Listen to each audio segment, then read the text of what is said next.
خاوتي وخواتاتي صباح الخير عليكم اهلا وسهلا مرحبا بكم يا جماعه الخير ولا ماشي نقول لكم صباح الخير ولا مس الخير je suis totalement perdu السلام عليكم وازور في اللون.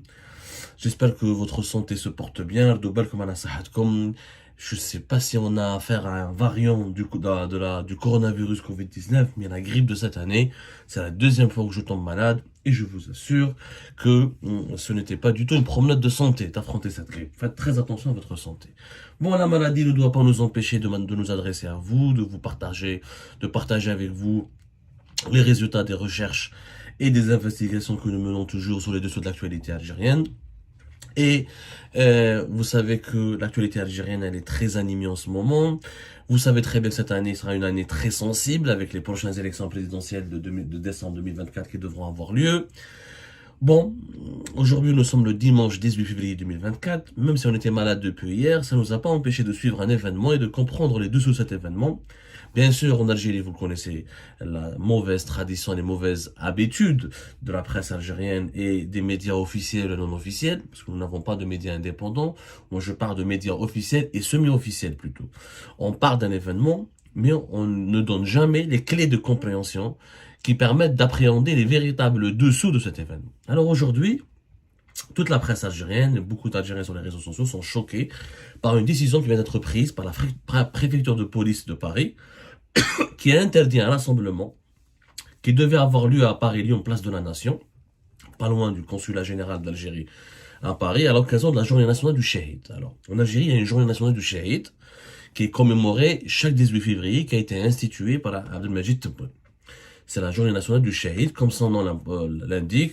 C'est une journée nationale durant laquelle on rend hommage aux martyrs de la guerre de libération nationale. Une très belle idée, totalement respectable et louable et noble. Donc je me félicite grandement, comme beaucoup de mes compatriotes, de l'existence ou de l'institution de cette journée qu'il faut certainement promouvoir. Alors, sauf que ce qui est quand même bizarre avec les Algériennes et les Algériens, ce qui est très bizarre avec l'Algérie. L'Algérie, elle interdit à son propre peuple de manifester. Parce que quand on dit commémorer la journée nationale du Shahid, normalement, logiquement, il devrait y avoir des manifestations en Algérie. Normalement, logiquement, la société civile en Algérie, des Algériennes et des Algériens, comme c'est une journée nationale, normalement, et de leurs droits, des associations algériennes, des partis politiques algériens, des organisations de masse, des personnalités algériennes ont totalement le droit d'organiser des rassemblements, ou là des manifestations, ou là des rencontres, ou là des activités en Algérie sur le territoire algérien. Ça concerne d'abord l'histoire de l'Algérie, l'identité de l'Algérie et la mémoire de l'Algérie. Alors en Algérie, il n'y a rien. À la belle, comme toutes les activités politiques sont interdites, pas de rassemblement, parce que le mot de rassemblement organisé, ça rappelle le hirak et le risque d'un débordement. Pour le régime algérien, le débordement, ça signifie enclenchement d'une protestation populaire où les Algériennes et les Algériens vont se rappeler de l'exemple du Chouhada pour dire que l'Algérie ne mérite beaucoup mieux que la situation actuelle n'est pas digne du sacrifice des Chouhada. Je vous rappelle que l'un des slogans du Hirak en Algérie de 2019 à 2021, c'était Ba'ouha ya Ali. Ali, elle est belle comme je connais. Ali la pointe, Ba'ouha ya Ali, l'un des héros de la bataille d'Alger, et Ali Ba'ouha, les dirigeants algériens ont vendu le pays, ont trahi le pays. Donc il y a une relation directe avec l'esprit révolutionnaire de la guerre de l'indépendance et l'esprit de révolte populaire qui avait animé le Hirak et une grande partie du peuple algérien de 2019 à 2021. Donc en Algérie, il n'y a rien. Il y a une lettre de Abdelmajid Tebboune, le ministère du Moudjahidine fait quelques activités protocolaires, mais il n'y a rien. Ni parti politique, ni association. Ben, il y a quelques associations, quelque part dans quelques wilayas. Mais, voilà, l'APS et les médias publics font des reportages et publient des communiqués. Voilà, le ministère du Moudjahidine, il a organisé une rencontre avec l'Organisation nationale des enfants de Chouhada à Club des Pins. Voilà, il a fait Club des Pins, le centre international des conférences Abdellatif Farhal. Voilà, le ministre du Moudjahidine, il était là. Il y a des conseillers du président de la République, Lidjou.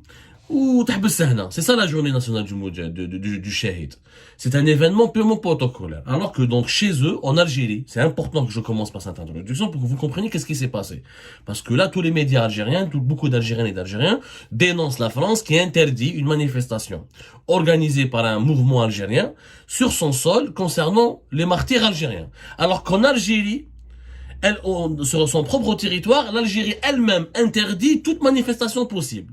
Et dans leur propre pays, les Algériennes et les Algériens ne peuvent rien organiser, ne peuvent pas manifester, mais ils demandent à manifester chez les autres, en l'occurrence la France. En Algérie, il n'y a rien sur la journée du Shahid. Donc si les Algériennes et les Algériens étaient si attachés à la commémoration de la journée nationale du Shahid, pourquoi chez eux, dans notre pays, pourquoi chez nous, on n'organise pas des manifestations, on ne demande pas à ce que le pouvoir algérien nous autorise ou nous permette, comme le prévoit la constitution algérienne, d'organiser des manifestations. Il s'agit de nos martyrs d'abord. C'est pour vous dire que c'est un motif fallacieux, où les autorités françaises font quoi.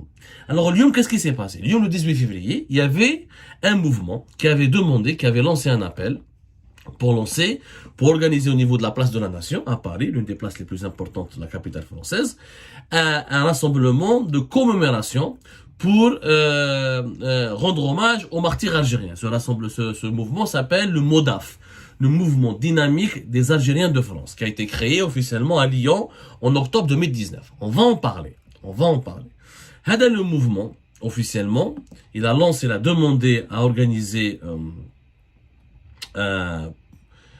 des rassemblements à Paris, à Marseille, pour la journée du Shahid, mais dans son appel, il ne parle pas de commémorer uniquement la journée du Shahid. Il parle de la grandeur de l'Algérie, la stabilité de l'Algérie, l'unité nationale de l'Algérie, des slogans politiques qui n'ont rien à voir avec la commémoration historique. Parce que les martyrs de la guerre de l'indépendance, c'est un événement historique. Il n'est pas censé être un événement politique. Or, dans son communiqué, vous pouvez aller voir sur Facebook le communiqué du mouvement dynamique des Algériens de France, des Algériens en France.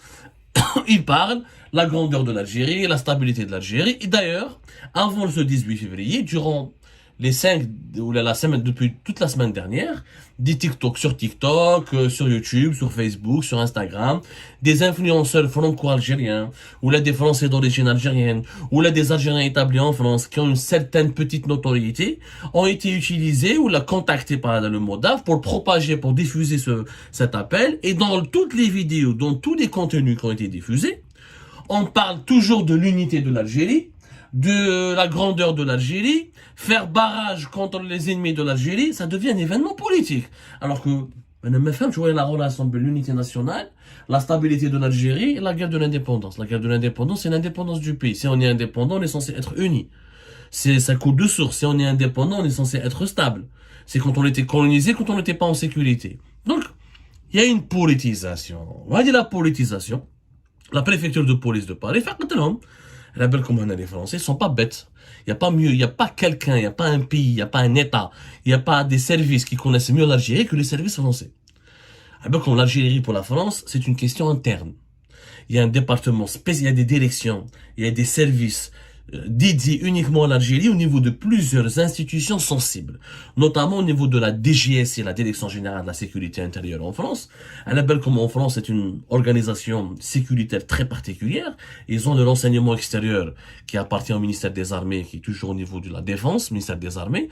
Le renseignement intérieur, c'est le ministère de l'Intérieur, c'est une police développée. En France, c'est la super police qui est en quelque sorte un service secret chargé des questions de l'intérieur. Avant, ils avaient la direction, une direction générale chargée des renseignements généraux, et depuis des réformes, etc., depuis pratiquement 2014, on peut dire, c'est aujourd'hui le 60e anniversaire. Donc, pour ne pas faire la chronologie des événements, c'est pas notre affaire. On en parlera de l'organisation sécuritaire française, parce que certains dirigeants algériens avaient voulu reproduire la même organisation sécuritaire française en Algérie. Ça n'a pas marché parce que c'est pas les mêmes besoins, c'est pas le même profil, c'est pas la même histoire. En tout cas, pour résumer, depuis 2014, les renseignements généraux de la police française ont fusionné avec les services secrets français à l'intérieur. Ils ont créé la DGSI, la Direction Générale de la Sécurité Intérieure. Voilà, mais je te fais un mot à peu près comment ça marche en France. Donc, on m'a donné leur enquête, où ils ont demandé à la préfecture de police d'interdire cette manifestation parce qu'il y avait des risques de troubles et que les partisans et les manifestants qui allaient participer à cette manifestation n'étaient susceptibles d'utiliser des slogans ou là de parler de certains événements, de certains sujets sensibles qui n'avaient rien à voir avec la thématique du rassemblement, à savoir commémorer les martyrs de la guerre de l'indépendance. Et c'est pour cette raison que la préfecture de police de Paris, elle a fait un communiqué hier soir, elle s'est exprimée avec comment on appelle ça, elle a donné l'information à l'AFP, et toute la presse française en a parlé. Elle explique, en raison de risque de... Alors c'est la préfecture de police de Paris qui dit que, pour risque de trouble à l'ordre public, cette manifestation a été interdite, et les Français sont justes, regardez. Parce qu'il y avait d'autres collectifs opposants, parce qu'il y avait deux types de rassemblements. Il y avait des opposants du régime qui voulaient, donc des opposants algériens qui voulaient organiser ce dimanche des rassemblements dans d'autres lieux à Paris parce que le 18, ça se rapproche du Hirak, la date du Hirak qui est le 22 février. Donc les appels ont été aussi, ces rassemblements, ils étaient aussi interdits. Et le rassemblement à la place de la nation, voulu par le MODAF, dont on va vous parler de ce MODAF, a été aussi interdit. Donc les Français ont interdit tout rassemblement lié à l'Algérie aujourd'hui. Que dit le communiqué de la préfecture de police de Paris? En raison de risques de troubles graves à l'ordre public, le préfet de police interdit l'ensemble des manifestations prévues demain dimanche 18 février en commémoration du Shahid d'une part et en lien avec le Hirak d'autre part. Voilà, le communiqué, il est clair. Personne n'est autorisé à Paris à organiser des rassemblements. Pourquoi?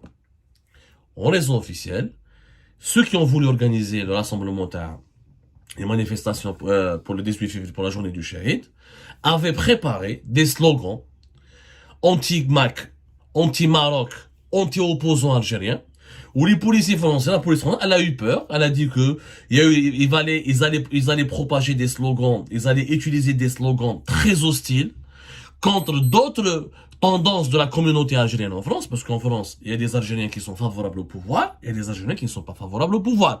Il y a des anti-MAC, il y a des Algériens et des Kabyles qui sont pour le MAC. Et il y a des Algériens qui sont d'accord avec la politique algérienne à l'égard du Maroc, il y a des Algériens qui sont contre la politique algérienne contre le Maroc. Il y a aussi des Marocains en France, il n'y a pas que des Algériens. Or, les organisateurs de ce mouvement, de cette manifestation, c'est qui? C'est le MODAF. Alors, c'est très intéressant, mais je te fais un mot pourquoi les Français ont interdit cette manifestation. D'abord, c'est pas la première fois que le MODAF, le mouvement dynamique des Algériens en France, demande ou essaye d'organiser des rassemblements très proches ou en faveur des thèses du régime algérien. Ça s'est déjà passé en mars 2023 et en mai 2023.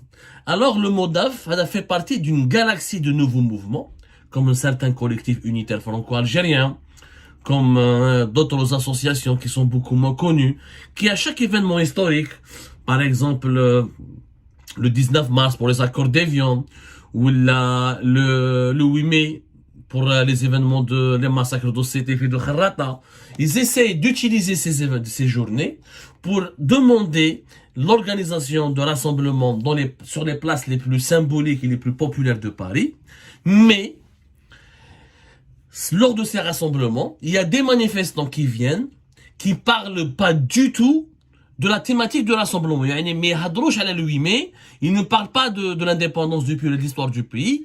Et ça s'est passé en 2023. Je venais à fait mars 2023. On l'a vu aussi, surtout fait mars 2023. Allez voir les images de l'année dernière. Dans fait Paris, des personnels, des militants algériens très connus, très proches du régime Tebboune. Ils ont commencé à insulter les opposants. Moi, par exemple, ils ont affiché ma photo, ils m'ont insulté, dans des vidéos, j'ai vu des photos d'autres youtubeurs algériens. Ils ont collé nos images à côté de Mohamed VI, comme quoi c'est le Maroc qui nous soutient, soi-disant qui nous finance. J'aimerais bien voir le Maroc comment me soutient.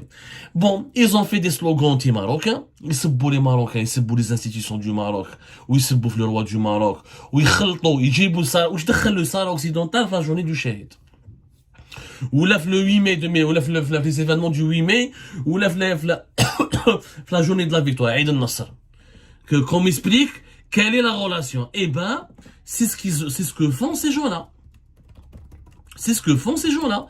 C'est-à-dire, ils utilisent des dates symboliques de l'histoire, 8 mai, 19 mars, 18 février, pour organiser des événements, pour organiser des rassemblements, durant lesquels il y a des slogans favorables au régime Tebboune. Ça a été le cas en mars 2023 sur la place de Paris. Ça a été interdit par la police française. Mais il y a quelques petits groupuscules, ils ont filmé, ils ont arboré des thèses et des pancartes très violentes contre les opposants algériens, contre le Maroc. Ensuite, ils insultent le MAC. Mais il y a des amalgames dans leurs prises de position, dans les vidéos qui sont dans les lives sur TikTok ou là sur Facebook ou là dans les prises de parole. Il y a des amalgames dangereux entre tout ce qui est kabyle et tout ce qui est militant du MAC. Tous les Kabyles ne sont pas des militants du MAC. Il y a des Kabyles qui sont contre la répression du MAC, mais ils sont pas pour les idées du MAC. Mais les gens mélangent tout.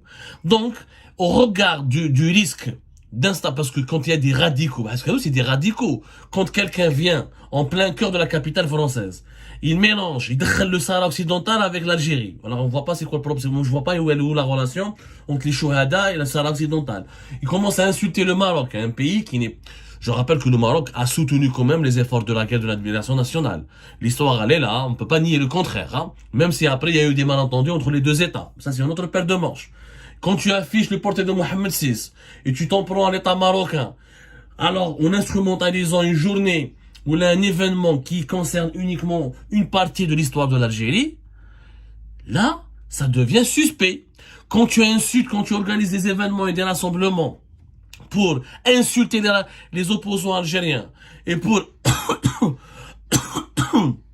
les vilipender ou là pour les accuser de traîtres, c'est des appels à la violence. En fait, ces rassemblements, la police française les a interdits parce que les services de sécurité en France avaient peur que ces rassemblements, c'est la 3e interdiction d'ailleurs.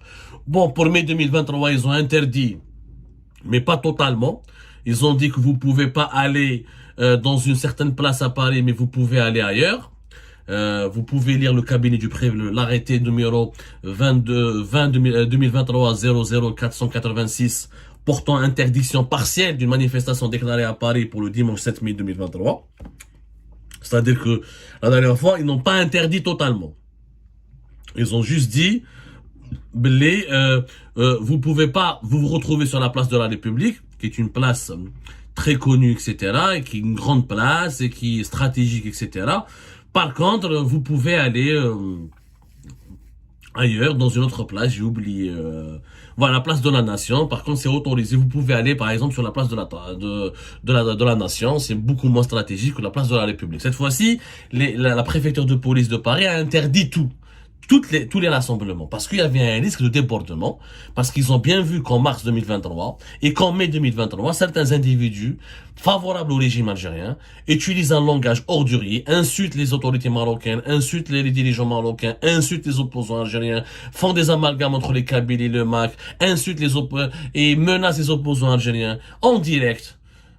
Et ben la France ne peut pas se permettre, parce que imaginez au doigt, des Marocains passent. Imaginez si les Marocains vont riposter, vont faire un rassemblement où ils vont insulter Tebboune, où ils vont demander le Sahara marocain, etc. Mais fraîche, nous louons des déchirements ou des affrontements intercommunautaires. Et la France ne veut pas servir de terrain pour abriter, ou ne veut pas abriter des affrontements intercommunautaires. C'est totalement légitime de la part des autorités françaises. Moi, je suis pas là pour les défendre. Je vous explique en quoi c'est légitime. Maintenant, il y a des droits de recours, il y a une justice en France, il y a des possibilités de demander des explications. Mais parce que les médias algériens, quand ils véhiculent une information, ils ne disent pas qu'est-ce qui se cache, pourquoi ils ont interdit. Et parce qu'il y a des risques. Il y a bébé, tu viens dans leur pays, tu insultes un autre pays, avec lequel, d'autant plus que la France aujourd'hui, elle est en crise, en guerre froide avec le Maroc. Elle essaie de se réconcilier avec le Maroc. On t'a dit, tu arbores des drapeaux des slogans anti-marocains, ou tu Mohamed VI, ou tu le roi du Maroc, mais les opposants algériens, ou tu c'est le Maroc qui soutient le MAC. C'est des thèses propres au régime algérien. Bien sûr, sans aucune preuve, etc.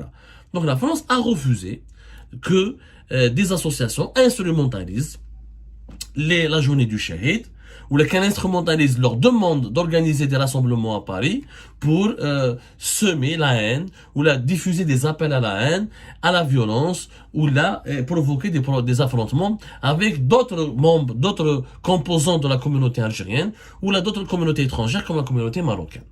Maintenant, Yajma'a, sur le MODAF, moi j'ai pas de problème, qu'il a été créé en octobre 2019 depuis la ville de Lyon. Il active, c'est son fondateur, son président, c'est un certain Nasser Khabbat. Il est originaire de Skikda, d'après ce que j'ai bien compris. C'est quelqu'un de très sympathique. Moi je doute pas de son patriotisme. Il est membre aussi de l'Observatoire national de la société civile. Donc ça prouve sa proximité avec le régime algérien. Je rappelle que l'Observatoire de la société civile, l'Observatoire national de la société civile a été installé, il est placé sous l'autorité du président de la République Abdelmadjid Tebboune. Il a commencé à activer il existe officiellement depuis décembre 2021. Pour avoir une idée sur le MODAF, retrouvez juste la page Facebook, allez voir la page Facebook de monsieur Nasser Khabbat. Des éloges et des louanges en permanence à l'égard de Abdelmadjid Tebboune. En fait, tout ce que Abdelmadjid Tebboune fait, le MODAF va faire un communiqué. On se félicite de ce qu'Abdelmadjid Tebboune a dit. On se félicite de ce que Tebboune a fait. On se félicite. C'est un mouvement entièrement qui milite sur le terrain ici en France, qui essaie de s'agrandir dans plusieurs villes françaises, dans le seul objectif, en tout cas, peut-être pas le seul objectif, je me trompe, j'espère que c'est pas leur seul objectif, en tout cas, avec comme ligne directrice, de soutenir coûte que coûte les démarches, les actions, le programme de Abdelmadjid Tebboune. Tout ce qui se dit. Nasser Khabbat, il part à Alger, il part à Skikda, dans les villes algériennes, il participe aux activités officielles. Tout ce que fait, il n'y a pas une critique à l'égard du régime algérien. Les détenus politiques, ce mouvement n'en parle jamais. La répression des libertés publiques individuelles, ce mouvement n'en parle jamais. Les violations des droits de l'homme, ce mouvement en Algérie n'en parle jamais.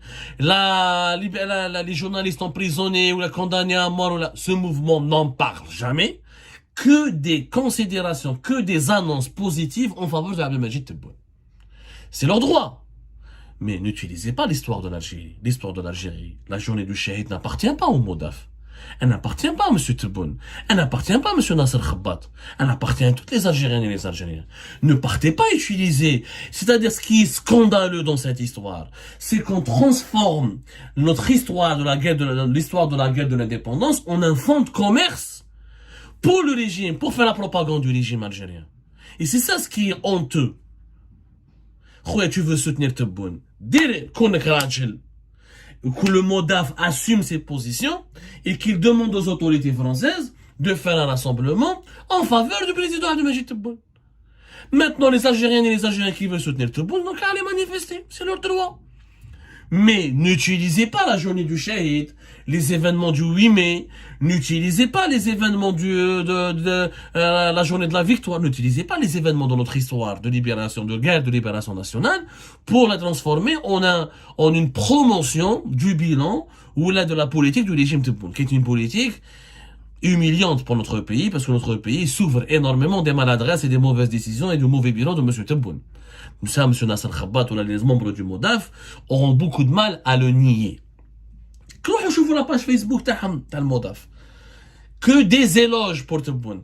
Ce que la communauté algérienne en France a vécu pendant la Covid-19, de 2020 à 2022, avec la fermeture hermétique des frontières, la cherté des billets d'avion, le fait qu'on n'a pas pu enterrer nos proches, le fait que c'était pratiquement les Algériens de France étaient des pestiférés, que rejeter en permanence le trafic des autorisations pour entrer sur le territoire algérien ou pour sortir du territoire algérien, le trafic des places sur les vols spéciaux et mis en place par Air Algérie pour le rapatriement, pour permettre aux membres de la communauté algérienne en France de continuer de visiter leur pays en dépit du fait qu'ils aient été vaccinés et pas malades de coronavirus Covid-19. Rappelez-vous tout ce que les Algériens de France ont vécu de 2020 à 2022. Où certains n'ont même pas pu aller enterrer leurs proches, où là n'ont même pas pu participer à l'enterrement de leurs proches, ou là de leurs parents en Algérie, où ils ne pouvaient même pas rentrer dans notre pays. De mars 2020 jusqu'à juin 2022, allez voir les restrictions exceptionnelles. Pratiquement l'Algérie était parmi les 10 pays les plus durs au monde. concernant la gestion des flux frontaliers, notamment, je parle pas des étrangers, je parle de la gestion des arrivées et des départs de ses propres ressortissants établis à l'étranger. Qu'est-ce qu'ils ont subi comme exclusion, comme humiliation, comme contrainte? Ah ça, on l'a oublié, le MODAF n'en parle pas. Et pourtant, le MODAF existe depuis 2019. Libre à vous, je le dis à ces gens-là, libre à vous de soutenir ce Tebboune. Vous êtes dans votre droit. Mais ne venez pas nous dire que vous êtes, que vous utilisez, ou là que vous ne venez pas utiliser notre mémoire collective, l'histoire de notre glorieuse guerre de libération nationale pour faire la promotion des thèses du régime algérien. Ça, c'est inacceptable. C'est même honteux et c'est intolérable.